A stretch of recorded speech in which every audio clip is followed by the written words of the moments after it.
ක්‍රීඩාශීලී සුබ දවසක් ඔයාලා සියලුම දෙනාට. ඉතින් ලාංකික ක්‍රිකට් ප්‍රේක්ෂකින් මේ වන විට ඉදිරි තරඟාවලි පිළිබඳව බලාපොරොත්තු තබා ගනිමින් එම තරඟාවලි නැරඹීමේ බලාපොරොත්තුවෙන් සිටිනවා. ඉතින් ශ්‍රී ලංකා කාන්තා කණ්ඩායම ලෝක කුසලන් තරඟාවලින් ඉවත් වුණා. මූලික වටේ ක්‍රීඩා කළ කණ්ඩායම් අතරින් පස්වන ස්ථානයේ දිනා ගනිමින් ඒ වගේම ශ්‍රී ලංකා පිරිමි ක්‍රිකට් කණ්ඩායම පාකිස්තානු කණ්ඩායම සමගින් එළඹෙන මාසයේදී එක් දින තරඟ 3ක් සහ ඒ වගේම තුන්කොන් ක්‍රිකට් තරඟාවලියක් සිම්බාබ්වේ කණ්ඩායමද සමගින් එකතුව ක්‍රීඩා කිරීමට නියමිත වී තිබෙනවා. ඉතින් මෙම තරඟාවලියට පෙර ලාංකික ක්‍රිකට් ප්‍රේක්ෂකින්ට නැරඹිය හැකි තවත් තරඟාවලියක් පිළිබඳව මේ වන විට නිල වශයෙන් තොරතුරු වාර්තා වී තිබෙනවා. මෙම සියලුම තොරතුරු දැනගන්න අපිත් එක්ක එකතු වෙලා ඉන්න වීඩියෝ එක අවසන් වෙනකන්. ඉතින් මේකට ලෝක කුසලන් තරඟාවලියේ පැවැත්වීම සඳහා තවත් ඉතිරි වී තිබෙන්නේ තරඟ 3ක් පමණයි. අවසන් පූර්ව වටේ තරඟ 2 සහ අවසන් මහා තරඟේ. ඒ අනුව අවසන් පූර්ව වටේ පළමු තරඟයේ විදිහට දකුණු අප්‍රිකා කණ්ඩායම සහ එංගලන්ත කණ්ඩායම අතර තරඟයේ හෙට දිනේදී සහ මේ මාස 30 වෙනිදා ඉන්දියා කණ්ඩායම සහ ඕස්ට්‍රේලියා කණ්ඩායම අතර තරඟයේ පැවැත්වීමට නියමිතයි. ඉන්න අනතුරුව අවසන් මහා තරඟය නොවැම්බර් මාස 2 වෙනිදා පැවැත්වීමට නියමිත වී තිබෙනවා. ඉතින් ලාංකික ක්‍රිකට් ප්‍රේක්ෂකින් මේ වනට බලාපොරොත්තු සිටින්නේ ශ්‍රී ලංකා කණ්ඩායම සහ පාකිස්තානු කණ්ඩායම අතර එක් දින තරඟාවලිය ආරම්භ වනතුරු තරඟාවලිය නොවැම්බර් මාස 11 වෙනිදා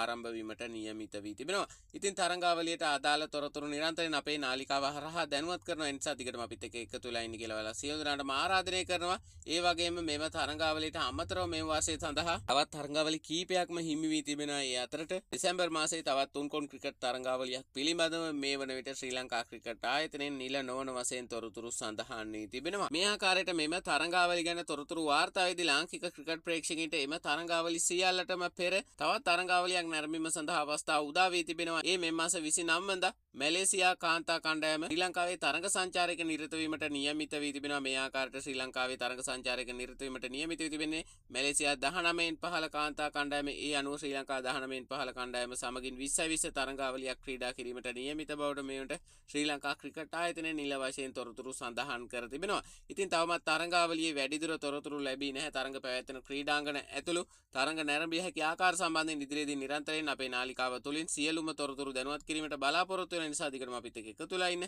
අපි නැවතත් අලුත්ම ක්‍රීඩා තොරතුරක් සමගින් හමු වෙමු. ඔයාලා සියලු දෙනාටම ක්‍රීඩාශීලී සුබ දවසක්.